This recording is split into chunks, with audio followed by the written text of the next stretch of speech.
চিকিৎসার জন্য ভারতের বিকল্প খুঁজে পেলেন বাংলাদেশিরা। দলে দলে যাচ্ছেন সেই দেশে।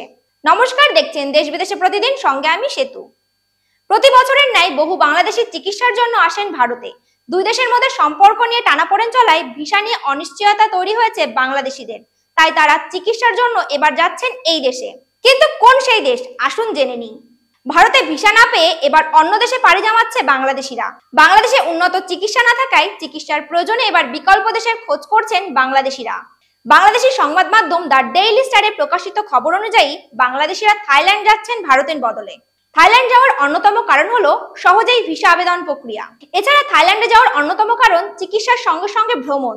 দ্য ডেইলি স্টারে প্রকাশিত খবর অনুযায়ী গত 2 থেকে 3 মাসে থাইল্যান্ডে মেডিকেল ভিসা পেতে আগ্রহী বাংলাদেশির সংখ্যা প্রায় 40% বেড়েছে।